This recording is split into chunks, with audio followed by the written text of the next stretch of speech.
Oke, selamat malam kepada semua anggota gereja SDA Minanun dan juga cabang Sekolah Sahabat Pompod. Selamat berjumpa kembali dalam program Minggu Doa pada malam yang kedua. Tema bagi program Minggu Doa ini adalah amaran terakhir bagi dunia yang akan binasa. Dan tajuk pada malam ini ialah sebuah panggilan yang pengasih. Pelajaran ini ditulis oleh Ted Wilson, Presiden GC. Oke, sebelum kita teruskan pelajaran pada malam ini, saya ingin mengajak semua anggota untuk berdoa adalah sebelum kita mendengar pelajaran pada malam ini. Allah Bapa kami yang bersemayam dalam kerajaan surga, terpujilah Engkau sebab Engkau adalah Tuhan yang mempunyai kerajaan dunia dan juga di surga. Terpuji juga Engkau sebab Engkau adalah Tuhan yang maha pengasih, penyayang kepada semua ciptaan Tuhan di dalam dunia ini. Terima kasih Tuhan sebab pada malam ini Engkau sudah memberi masa kepada kami untuk meneruskan pelajaran, untuk terus kami mendengar firman Tuhan dalam program Minggu Doa ini.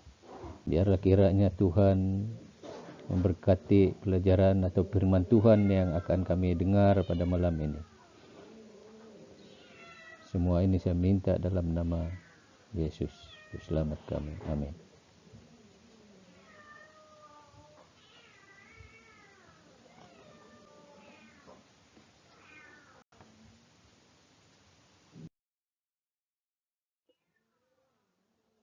Oke, malaikat turun di kota Bethlehem untuk memberitakan kabar baik kelahiran juru selamat. Kita boleh lihat dalam Lukas pasal 2 ayat 8 sampai 11. Dan sekarang tidak lama sebelum kedatangan Kristus, malaikat datang lagi untuk menyatakan kuasa penyelamatan Injil kekal itu. Sebenarnya di dalam pekabaran tiga malaikat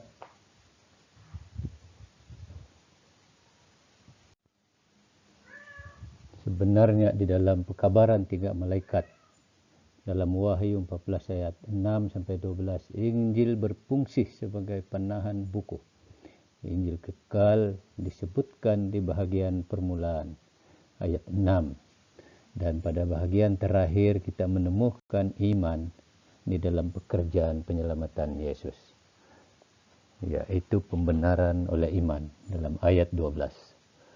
Malaikat pertama memberitakan Injil dalam konteks penghakiman Tuhan yang terakhir. Yang kedua, mengumumkan kemenangan Injil kekal dalam keruntuhan Injil palsu Babel ayat 8. Yang ketiga, mengumumkan penghakiman terakhir ketika kuasa kejahatan akan mengakui kasih dan keadilan Tuhan yang dinyatakan melalui anak domba ayat 10.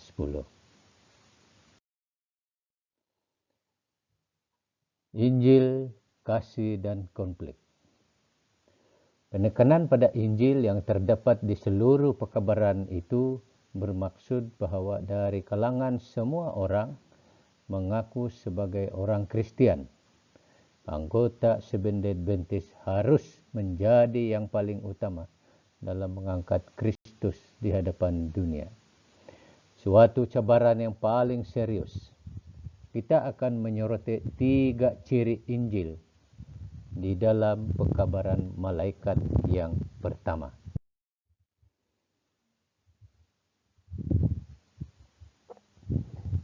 Injil kekal dari kasih ilahi. Injil itu kekal kerana ia sudah disusun di dalam fikiran ilahi dalam selama-lamanya dan dinyatakan dalam sejarah melalui Yesus Kristus. Rom pasal 16 ayat 25 sampai 26, Kolosi pasal 1 ayat 26 dan 27. Ia kekal kerana tidak dapat diubah dan mempunyai kuasa yang kekal untuk menyelamatkan. Dalam kitab Wahyu, Injil merangkumi segala yang Tuhan telah lakukan untuk kita semua. Untuk kita melalui Yesus Kristus. Termasuklah kematian Yesus untuk menggantikan tempat kita. Kebangkitan Yesus, Wahyu pasal 1 ayat 18. Pengangkatan, Wahyu 12 ayat 5.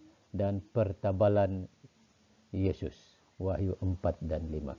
Pekerjaan pengantaraan Yesus di surga, Wahyu 8 ayat 3 dan 4. Dan kedatangannya dalam kemuliaan untuk mewujudkan keselamatan bagi umatnya dan untuk menghakimi orang fasik. Dalam Wahyu 1 ayat 7, Wahyu 14 ayat 10, Wahyu 19 ayat 11, dan Wahyu 22 ayat 20. Yohanes membawa kita ke dalam Injil yang dinyatakan pada kayu salib Kristus. Injil pertama muncul pada bahagian permulaan kitab Wahyu ketika Yohanes memberikan puji-pujian kepada Yesus. Yesus mengasihi kita, maka dia membebaskan kita daripada segala dosa kita dengan darahnya. Dalam Wahyu 1 ayat 5. Hal-hal yang berada di luar pemahaman penuh mana-mana makhluk ciptaan telah berlaku, dan bagi mereka itu adalah sebuah berita baik. Ini mengenai kasih dan darah, mengenai Tuhan yang melalui lembah kematian yang menebus kita, mentahirkan kita dari dosa. Ini adalah kasih ilahi yang dapat dilihat dalam lipatan sejarah. Perhatikan bahawa kata kerja digunakan adalah dalam bentuk waktu kini yang mengasihi kita, menunjukkan aliran kasih ilahi yang berterusan terhadap kita. Menurut Yohanes, kasih yang unik ini ditunjukkan dalam pengorbanan anaknya di kayu salib. Kasih mengambil bentuk pengorbanan yang berdarah, mematahkan kekuatan dosa, dan membebaskan kita untuk melayani Tuhan. Domba dan Injil. Lambang anak domba yang disembelih mendominasi pekabaran penyelamatan Wahyu. Kemunculan pertamanya dalam buku ini sangat dramatik dan hebat. Tuhan sedang duduk di atas takhtanya yang megah dengan sebuah buku yang tertutup di tangannya yang hanya dapat dibuka oleh anak domba yang disembelih itu. Wahyu pasal 5 ayat 1 hingga 6. Malaikat memanggilnya singa dari suku Yehuda. Sebuah gelaran mesianik. Ayat 5. Akan tetapi apabila Yohanes berpaling untuk melihat singa itu, dia melihat anak domba berdiri seolah-olah ia disembelih. Dalam ayat 6.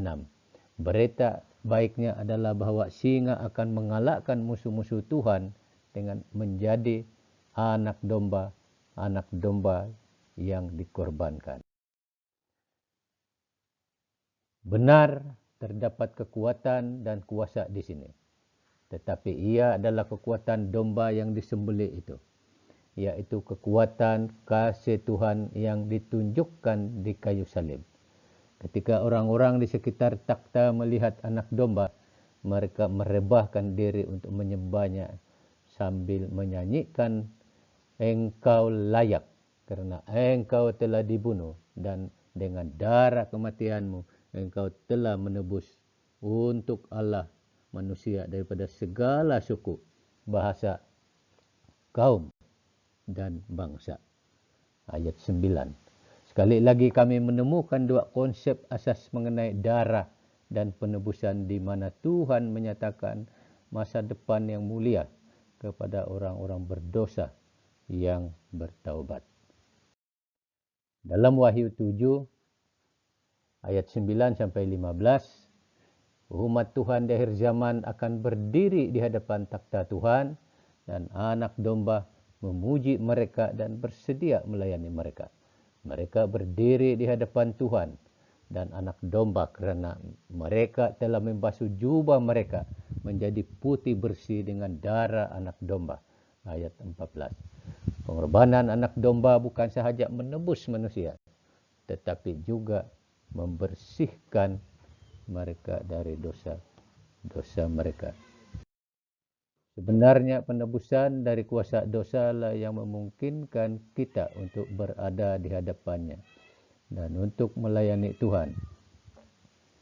Oleh kerana kematian anak domba melalui pengorbanan telah menyempurnakan pekerjaan pembebasan yang mulia ini. Kini adalah mungkin bagi kita untuk bergabung dengan anak domba dalam konflik kosmik melawan naga, dan mereka telah menumpaskan dengan darah anak domba dan dengan kata-kata kesaksian mereka. Wahyu 12 ayat 11. Dua unsur dalam urutannya yang tepat. Kemenangan dimungkinkan melalui pengorbanan Kristus dan menjadi saksi bagi pihak apa yang telah Tuhan lakukan untuk kita melalui anak domba. Dalam Wahyu, anak domba adalah perwujudan Injil abadi. Proklamasi Injil berlaku dalam konteks konflik. Ini adalah sebahagian dari kisah pemberontakan yang berasal dari surga. Wahyu 12 ayat 7 dan 8. Dan yang telah menawan umat manusia. Apabila pengakhiran konflik itu hampir tiba, naga itu bersiap untuk mengatasi umat Tuhan melalui penipuan dan penganiayaan. Wahyu 13 ayat 13 sampai 15. Dia menyatukan agama Kristian yang murtad. Ayat 1 dan sampai 17. Dan melalui pekabaran 3 roh iblis, spiritualisme, mendapat sokongan raja-raja di bumi. Wahyu 16 ayat 13 dan 14. Pada waktu yang sama melalui pekabaran ketiga malaikat itu, Tuhan mengumpulkan umat akhir zamannya dari setiap bangsa, suku, lidah dan umat. Wahyu pasal 14 ayat 6 hingga 12. Sebagai persiapan untuk kedatangan Kristus. Wahyu dalam ayat 14 sampai 20. Dalam konflik ini kemenangan hanya akan dapat dicapai melalui darah anak domba. Dalam Wahyu 12 ayat 11. Kesimpulan pelajaran pada malam ini ialah Injil harus dinyatakan di seluruh planet ini sebagai satu-satunya jalan keluar untuk konflik kosmik ini. Ketiga-tiga malaikat itu mewakili mereka yang menerima kebenaran dan dengan kuasa menyatakan Injil kepada dunia. Kita sedang mengungkapkan di sini apa yang menjadi inti dari pekabaran Advent atau Injil. Kita tidak boleh terganggu dari menyatakan kecukupan darah anak domba, walaupun dari perkataan dan tindakan. Kita harus memiliki pemahaman yang jelas tentang Injil. Tetapi kita juga harus membiarkannya dijelmahkan dalam kehidupan kita. Membuat kita mengasihi orang-orang yang melayani orang lain. Gereja dan institusi kita harus menjadi tempat di mana kasih anak domba ditunjukkan dalam kehidupan yang didedikasikan sepenuhnya untuknya. Itulah kesimpulan pelajaran kita pada malam ini, dan seperti biasa ada 3 soalan sebagai soalan untuk refleksi kepada kita semua. Dan saya pasti soalan-soalan ini kita boleh jawab berdasarkan pelajaran yang kita dengar tadi. Mengapakah, soalan pertama, mengapakah sangat penting untuk melihat Injil di dalam pekabaran ketiga malaikat itu? Yang kedua, adakah Anda takut dengan mesej penghakiman kitab Wahyu? Mengapa atau mengapa tidak? Soalan ketiga, bagaimanakah kita dapat berkomunikasi dengan cara yang berkesan mengenai anak domba dan Injil dalam kitab Wahyu di dalam dunia yang sekular? Inilah 3 soalan refleksi yang harus kita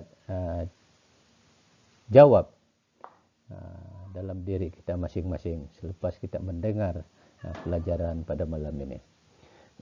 Oke, itu saja pelajaran pada malam yang kedua dalam program Minggu Doa ini. Dan sebelum kita tutup, saya sekali lagi mengajak Anda semua untuk tunduk kepala dan berdoa.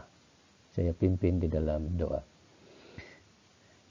Bapa di surga, sekali lagi saya mengucap syukur dan terima kasih atas masa yang Tuhan berikan untuk kami semua mendengar firman Tuhan melalui program Minggu Doa ini. Biarlah Tuhan memberkati firman ini, supaya firman ini dapat membantu dan menyadarkan kami dari segi iman kami yang lemah, supaya kami menjadi kuat untuk menghadapi hari-hari terakhir, di saat-saat menjelangnya kedatangan anakmu Yesus dari surga turun ke bumi kedua kali yang tidak lama lagi. Terima kasih Tuhan, sebab Engkau sudah memberkati kami semua dan akan terus memelihara dan menyertai hidup kami semua. Semua ini saya minta dalam nama Yesus, Juru Selamat kami. Amin. Oke, itu saja pada malam ini. Terima kasih semua yang sempat menggunakan masa untuk menyaksikan siaran pelajaran pada malam ini. Saya ucapkan Tuhan memberkati kita semua.